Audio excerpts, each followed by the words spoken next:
কেন মানে? কদিন পরেই তো জামাই ষষ্ঠী। আম কাঁঠাল এসব নিয়ে শ্বশুর বাড়ি যেতে হবে না? মা গতকাল চিঠি লিখে পাঠিয়েছেন যে এবারে জামাই ষষ্ঠী করছেন না। কেন? কারণ আমার মা তোমাকে জামাই বলে মানতে পারছেন না। তুমি সারা বছর এত অপকর্ম করে বেড়াও, তাই আর কি। কি? শাশুড়ি মা আমাকে এভাবে অপমান করলেন? আমি এই রাজ্যের মন্ত্রী। মন্ত্রীমশাই,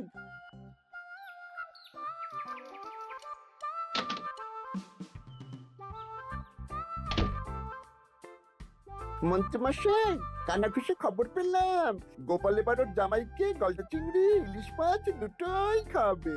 বলিস কি রে? গোপালের বাড়িতে জামাই ষষ্ঠীতে হই হুল্লোড় হবে, খাওয়া দাওয়া হবে, আর আমি সেদিন বাড়িতে বসে আঙ্গুল কামড়াবো। ইস! তাহলে গোপালের হই হুল্লোড় ভেস্তে দিন। ঠিক বলেছিস।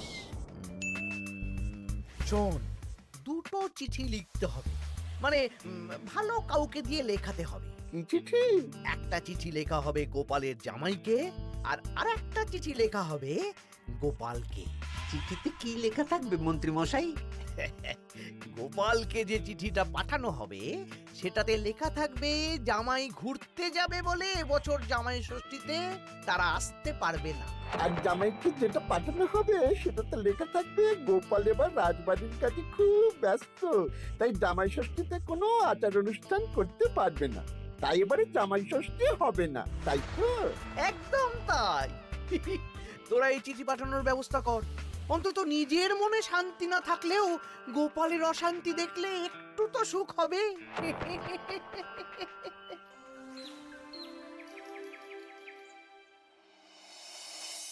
আমরা জামাই ষষ্ঠীতে আসতে পারবো না বলে কার চিঠি পড়ছো গো? আমাদের জামাই লিখে পাঠিয়েছে গো, এবারে ওরা আসতে পারবে না। ওরা নাকি বাইরে কোথায় ঘুরতে যাচ্ছে। বলো কি? সারা বছর একটা দিন একটু জামাই আদর করার সুযোগ পাই, এবারে সেটা হবে না? আমিও তো তাই ভাবছি গিন্নি, জামাই বাবা জীবন ঘুরতে যাওয়ার আর সময় পেল না। আমার মনটা খুব খারাপ লাগছে গো। আমি কিভাবে জামাই আদর করবো গো?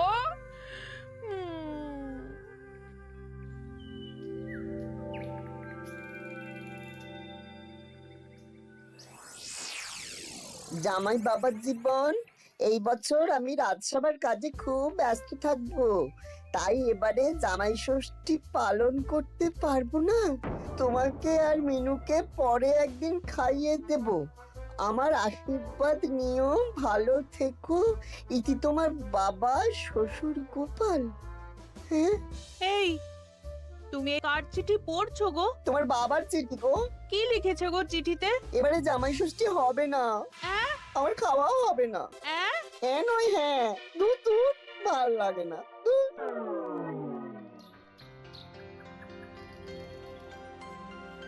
সবার খবর কি বলো? খবর খুব খারাপ মহারাজ। কেন গোপাল? কত আশা করেছিলাম এবার একটু জাঁক জমক করে হই হই করে জামাই ষষ্ঠী পালন করব, কিন্তু সেটা এবারে আর হবে না। কেন গো গোপাল, তোমার কাজে কে আবার বাধা দিল? জামাইকে ডাকো, খাওয়াও, সেদিন রাজসভা ছুটি থাকবে, কোনো চিন্তা নেই। যদি জামাই না আসে তাহলে জামাই ষষ্ঠী কি করে হবে মহারাজ? হ্যাঁ, জামাই ছাড়া জামাই ষষ্ঠী? না না না, তা কি করে হবে? আমি বিয়েই করিনি, তাই আমার এই জামাই ষষ্ঠী সপ্তমী কিছুই নেই। আমার শ্বশুর বাড়ি এত দূরে মহারাজ যে কি বলবো। আমি এবারে যাব না। ওই শ্বশুর বাড়ি যাওয়া আর যুদ্ধ করতে যাওয়া আমার কাছে একই ব্যাপার। ও, তা মন্ত্রী, তোমার কি খবর? আমি এখনো কিচ্ছু ভাবিনি। জামাই ষষ্ঠী এখন কদিন দেরি আছে তো, তাই আর কি। বেশ বেশ, ঠিক আছে। আমারও ছুটি চাই মহারাজ। বেশ বেশ, শুধু তোমার কেন, জামাই ষষ্ঠী উপলক্ষে রাজসভার সবার জামাই ষষ্ঠীর আগের দিন থেকে জামাই ষষ্ঠীর পরের দিন পর্যন্ত ছুটি থাকবে। এ খুশি তো? খুব খুশি।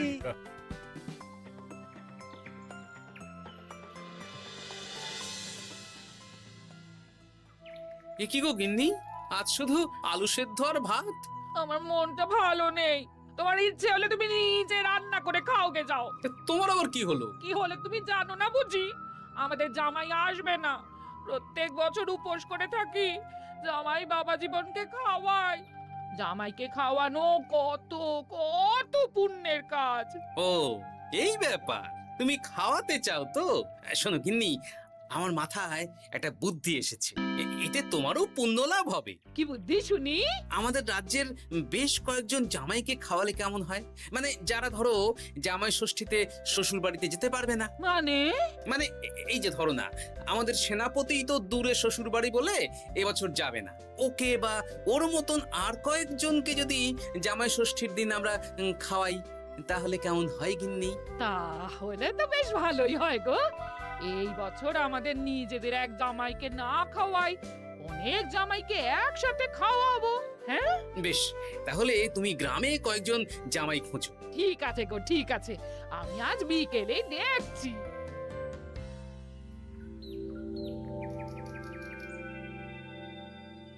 কি গোপাল, আজ তোমায় বেশ খুশি খুশি দেখাচ্ছে। গতকাল দুঃখ ছিল, কিন্তু আজ আনন্দ আছে মহারাজ। কেন গোপাল, আমাদেরকেও বলো, এত আনন্দ কিসের? ময়ূরের পেখম পায়রার পালক, গোপালের মনে কিসের আনন্দ, কিসের পুলক? আমি ভেবেছি এই বছর জামাই ষষ্ঠীতে একটা না, অনেক কটা জামাইকে আমার বাড়িতে খাওয়াবো। এ কি গোপাল, আমরা যতদূর জানি তোমার তো একটাই মেয়ে আর একটাই জামাই, তাহলে অনেক কটা জামাইকে কি করে খাওয়াবে শুনি? এই তো যারা ধরুন কোনো কারণে শ্বশুর বাড়ি যেতে পারবে না, তাদেরকে নিমন্ত্রণ করে খাওয়াবো। আর আমার গিন্নি ভালো মন্দ রান্না করবে। হ্যাঁ সেনাপতি, তুমি তো এবছর শ্বশুর বাড়ি যেতে পারবে না, তাই এক কাজ করো, জামাই ষষ্ঠীর দিন দুপুরবেলা আমার বাড়িতে তোমার গিন্নিকে নিয়ে চলে এসো। দুপুরবেলা তোমাদের দুজনের নিমন্ত্রণ রইল। হ্যাঁ সত্যি? হ্যাঁ গো সেনাপতি, সত্যি। কি মজা! হ্যাঁ, আমার গিন্নিটারও মন খারাপ ছিল, আর কিছু বলবে না। বেটা গোপাল কিছু না কিছু একটা উপায় বের করে ফেলবে। আমার একটাও পরিকল্পনা সফল হয় না। দূর দূর। তা গোপাল, কতজনের আয়োজন করছো তুমি? এখনো হিসেব করিনি মহারাজ, সে যা হবে দেখা যাবে। আমার গিন্নি যেমন রান্না করতে ভালোবাসে, তেমন খাওয়াতেও ভালোবাসে। খাওয়াও খাওয়াও, প্রাণ ভরে খাওয়াও।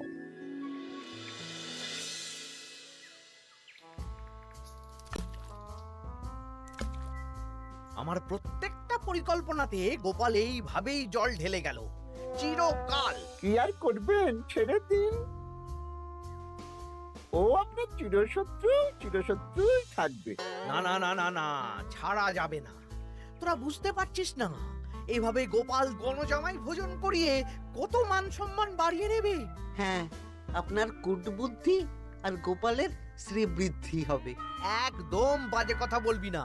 মাঝে মাঝে বুঝতেই পারি না তোরা কার দলে। একেবারে আপনার দলে। আমাদের উপরে খাপ্পা হবেন না, আমরা গোপালকেই ধাপ্পা দেব।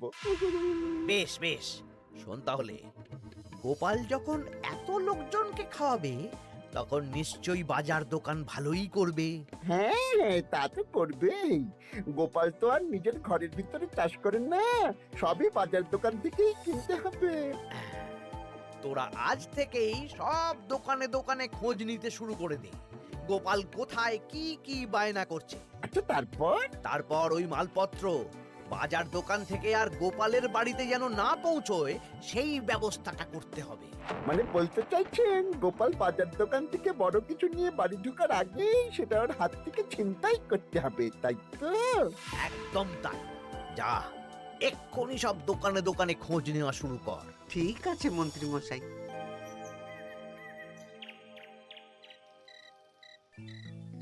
কাকু, আমাকে 5টা ডিম দেবেন তো?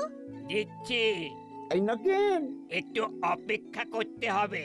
আরে আমি একটা কথা জিজ্ঞাসা করতে এসেছি। কি কথা? বলছি গোপাল কি বড় কিছুর বায়না করে গেছে বা ফর্দ দিয়ে গেছে? না না, গোপাল তো আজ আসেনি। কেন? না, এমনি। এ কি, বটা কাকা দাদুর খোঁজ খবর নিচ্ছে কেন? ব্যাপারটা দাদুকে জানাতে হবে। এই নে 5টা ডিম।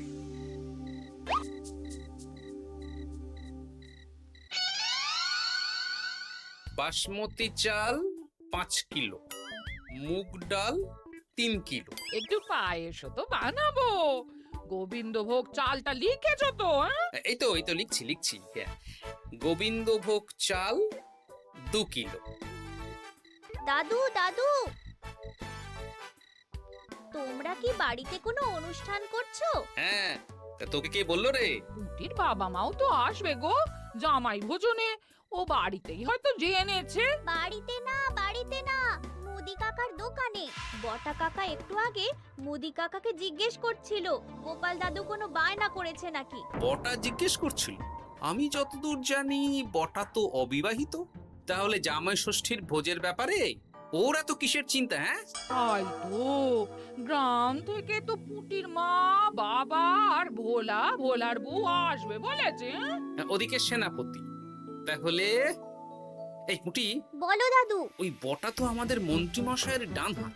তুই আর তোর বন্ধুরা মিলে ওদের উপর একটু নজর রাখতো।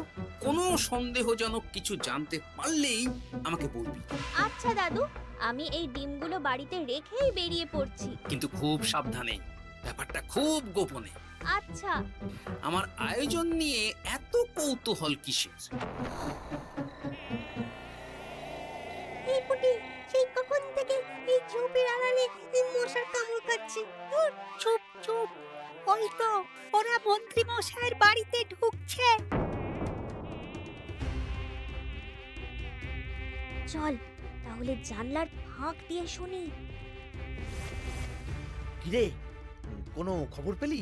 না না মন্ত্রী মশাই, এখনো অবধি গোপাল কোনো দোকানে মালপত্রের বায়না করেনি। মনে হচ্ছে এখন ফর্দ বানাতেই ব্যস্ত। ওই ফর্দের একটা জিনিসও গোপালের ঘরে যেন না ঢোকে।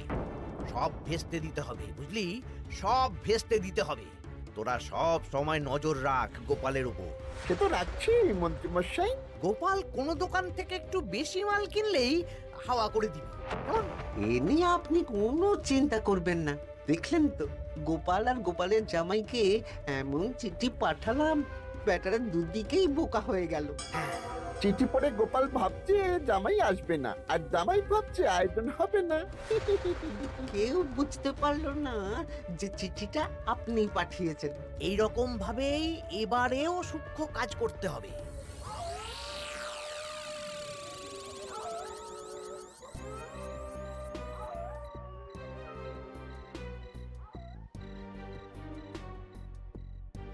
দাদু দাদু, খবর পেয়েছি। কি খবর রে? খবর মানে একেবারে গরম খবর।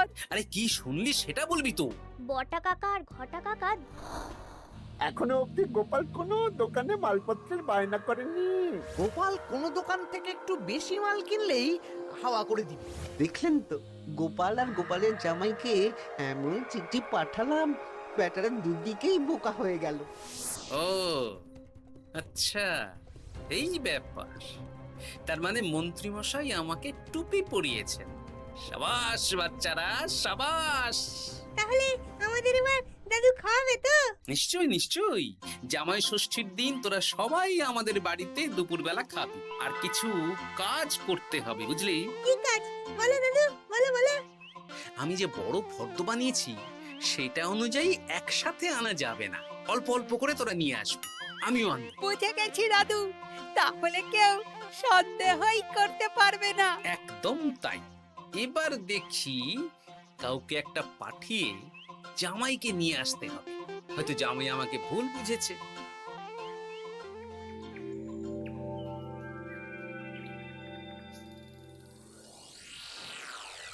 কাকু, আমাকে 500 গ্রাম গোবিন্দভোগ চাল দাও তো। আমাকে 100 গ্রাম হলুদ দেবে। আমাকে 50 জিরে। দিচ্ছি।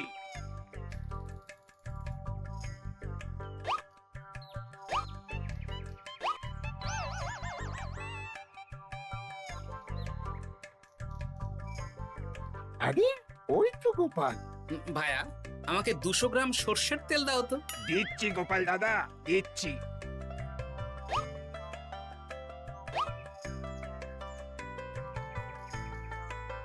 কি কিনলে গোপাল? তেল কিনলাম, সর্ষের তেল। এইটুকু?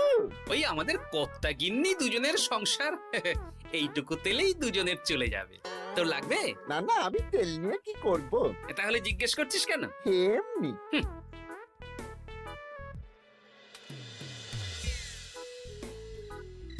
গোপাল এখনো কোনো দোকানে বায়না করলো না? না না, শুধু একবার 200 গ্রাম সরষের তেল কিনলো আর বিকেলে 250 গ্রাম গোবিন্দভোগ চাল। যাব বাবা, এই জামাই ষষ্ঠী তো চলে এলো, তাহলে কেনাকাটা কবে করবি? সেটাই তো বুঝতে পারছি না। আমি তো বাজারের দিকে নজর রাখছিলাম, দেখি গোপাল মাত্র 1 কেজি আলু আর 500 গ্রাম পেঁয়াজ নিয়ে বাড়ি চলে গেল। এই তো মহা মুশকিল হলো। আহা, তোরা 2-3 দিন পর একবার গোপালের বাড়িতে নজর দিস তো। ঠিক আছে।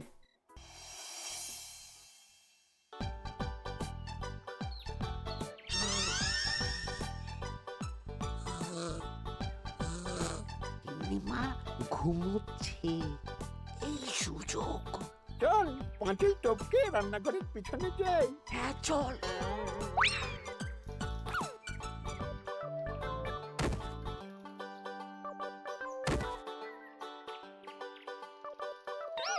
ঘটা গোপালের রান্নাঘরে দেখ, এ তো ভরপুর জিনিস, ফল, মুদিখানা, কাঁচা সবজি সব ঝুড়ি ঝুড়ি।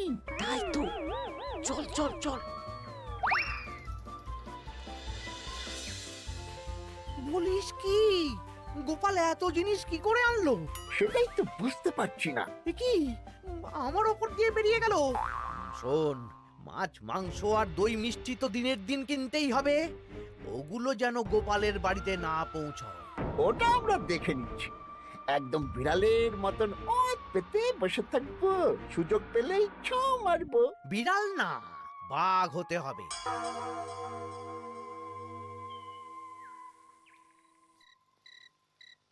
বলি আজ বাদে কাল তো জামাই ষষ্ঠী, কিন্তু মাছ, মাংস, দই, মিষ্টি, সেটাও আসবে গিন্নি। তার জন্য সুরক্ষার বন্দোবস্ত করেছি সেনাপতি আর 2 জন প্রহরীকে দিয়ে।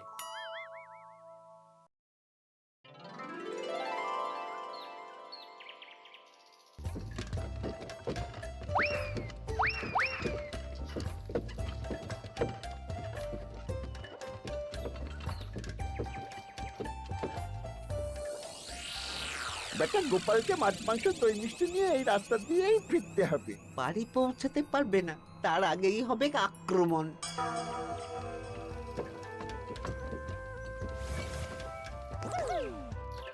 এই গাড়ি থামাও, গাড়ি থামাও। কি হলো গো? ও গোপাল দাদা, সামনে ডাকাত। 7 সকালে ডাকাত? মনে হয় খুব বোকা ডাকাত।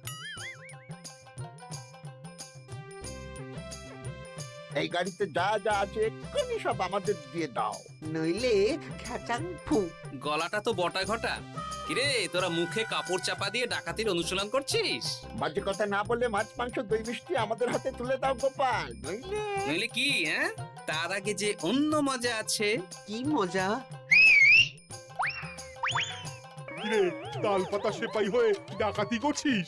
এই সেরেছে সেনাপতি। চল বেটা, আজ তোদের জবাই হবে। ওরে বাবারে, আমাদের ছেড়ে দাও। সেনাপতি, এক কাজ কর, ওদের আমাদের সাথে নিয়ে চলো। বাড়িতে কাজের লোকের অভাব আছে কিনা। সেটাই ভালো হবে, চলো চলো।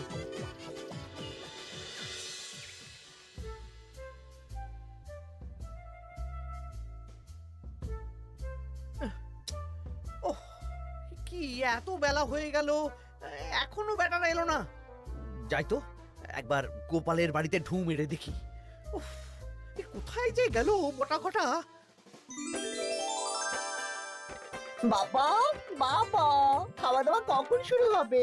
এই তো জামাই বাবা জীবন, মাংসটা হয়ে গেছে, বটা মাছ ধুতে গেছে, ও এলেই মাছ ভেজে সর্ষে ইলিশ বানানো হবে। উফ, আমার যা তর্স হয়েছে না। এ বাবা, এ তো বিশাল আয়োজন। এ কি ঘটা কাঁঠাল ছাড়াচ্ছে? এই, এই ঘটা, তুই এখানে কি করছিস? আরে মন্ত্রী মশাই যে, আসুন আসুন আসুন, দেখুন বিনে পয়সায় একটা আম কাঁঠাল ছাড়ানোর লোক রেখেছি। মানেটা কি? গোপাল দাদা, সব মাছ ধোয়া হয়ে গেছে, এবার আমি কি করব? এ কি বটা মাছ ধুচ্ছে? হ্যাঁ, এবার সর্ষে বাটবে। আপনার সব পরিকল্পনা বানচাল হয়ে গেছে মন্ত্রী মশাই। এই সেরেছে। তার মানে গোপাল সব জেনে গেছে। পালিয়ে যাবেন কোথায়? আমাকে ছেড়ে দাও। বটা ঘটা বলেছে যে আপনি নাকি শ্বশুর বাড়ি থেকে নিমন্ত্রণ পাননি, সেই দুঃখে এই কুকর্ম করতে চেয়েছিলেন। হ্যাঁ গোপাল, হ্যাঁ, এই দুঃখ কাকে বোঝাবো গোপাল? তাই আজ এই খুশির দিনে আপনিও আমার বাড়িতে জামাই ভোজ খাবেন। সত্যি? 100% সত্যি। আজ আর কোনো শত্রুতা না করে আসুন, ভালো করে হাত পা ধুয়ে ঘরে বসুন। সত্যি গোপাল, তোমার মনটা কি বড়। মন না, পেট। এই সেরেছে, মন্ত্রী মশাই আর গোপালের ভাব হয়ে গেল। তাহলে আমরা এবার থেকে কার হয়ে কাজ করব? আমাদের বাড়িতে সকালে বাসন মাজবি আর রাতে ওনার বাড়িতে। হ্যাঁ, জয় গোপাল বাবা শ্বশুরের জয়।